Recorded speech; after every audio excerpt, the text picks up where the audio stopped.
Alors bonjour à tous, vidéo un peu spéciale aujourd'hui. On quitte un peu là le côté documentaire de la première vidéo qui est donc sortie il y a quelques temps maintenant.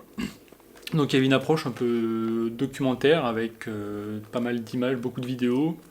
Donc là aujourd'hui ça va être un peu plus austère puisque en gros c'est une présentation, enfin une vidéo de présentation des résultats, premiers résultats sur ma thèse.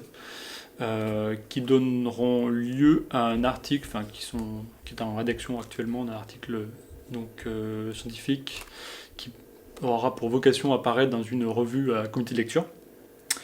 Donc voilà, donc la vidéo est un peu austère, elle est en anglais, je vais rajouter des sous-titres en français pour les francophones, bien entendu. C'est une vidéo assez courte, en réponse au cahier des charges.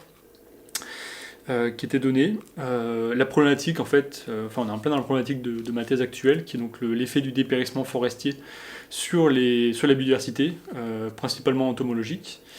Et voilà, donc j'ai rien d'autre à rajouter, vous verrez au niveau de la vidéo. Juste pour resituer un peu le sujet quand même. On travaille sur la thèse à voir forcément à reconsidérer le dépérissement, non plus forcément comme étant un événement problématique, puisque ça allait au niveau effectivement des services écosystémiques, mais plutôt potentiellement comme étant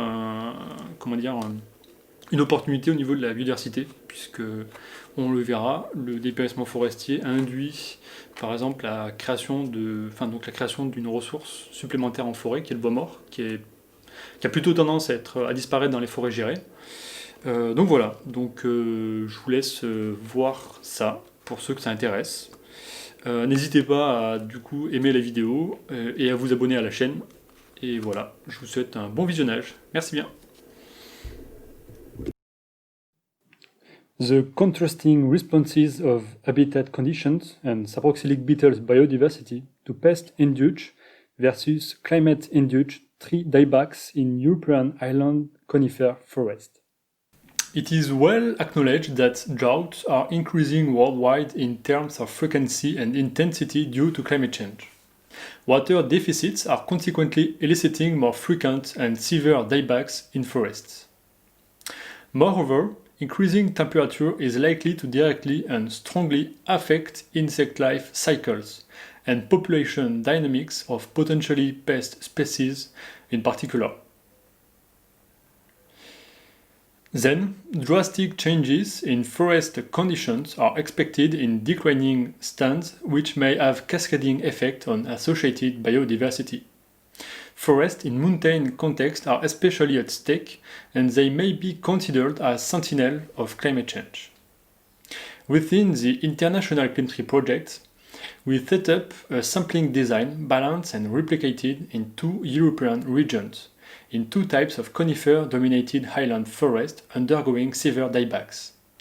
Silver fir forest in the French Pyrenees experienced drought-induced decline, and spruce forest in the Bavarian National Park in Germany experienced bark beetle outbreaks after windstorm. We studied this effect of both dieback and salvage logging on stand structure and saprophytic beetle communities. In each study plot, we carried out dendrometric measurements to get an overall picture of forest environment. We also installed one interception trap for approximately 7 months. Insects were identified in the lab using stereoscopic microscope. In this part of the project, we focused on saprophytic beetle species, which is traditional indicator group of interest in forest ecology. Overall, forest dieback and salvage logging practices induce significant effect on habitat conditions. Deadwood, living tree biomass, openness, tree-related microhabitats, and also on beetle community metrics in conifer forest we studied, but with contrasting effects between the 2 study cases. They indeed induce much sharper effect in Bavarian than in Pyrenean forest. In Bavaria, the pest-induced dieback led to a highly disturbed forest dominated by dead trees. In contrast, the climate-induced dieback in the Pyrenees restored a natural dynamics, with a high density of both residual living trees and generated deadwood resorts. Then, these contrasting environmental changes had contrasting effect on saproxylic beetle guilds. Saproxylic beetle assemblages were greatly altered by dieback in Bavarian, but not in Pyrenean forests. Among environmental drivers, the increasing canopy openness and density of large snags associated to dieback had a strong and significant influence on saproxylic beetle community in Bavaria. Most of saproxylic beetle species did positively responded to the increment in deadwood resources in declining stands in Bavaria, as expected from the species-resource relationship. Salvage logging caused a decrease in resource availability, such as deadwood. Most of the significant environmental effects associated with dieback were consequently no longer significant on biodiversity after accounting for the salvage plot in the analyzed data, such as the species-resource relationship. Then, salvage logging could result on extinction depth in Bavaria.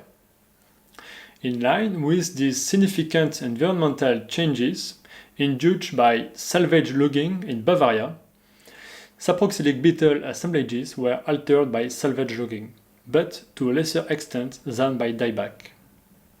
In addition, salvage logging actually made habitat heterogeneity to decrease, also and led to homogenization in species composition. As a conclusion, diebacks in conifer forest induced significant changes in habitat conditions and an increase in key resources, which is decreased by salvage logging. Furthermore, associated saproxylic beetle guilds seem to be moderately affected by local dieback-induced changes, but may be more significantly fostered by the dieback level at the landscape scale, as suggested by our preliminary results not described here.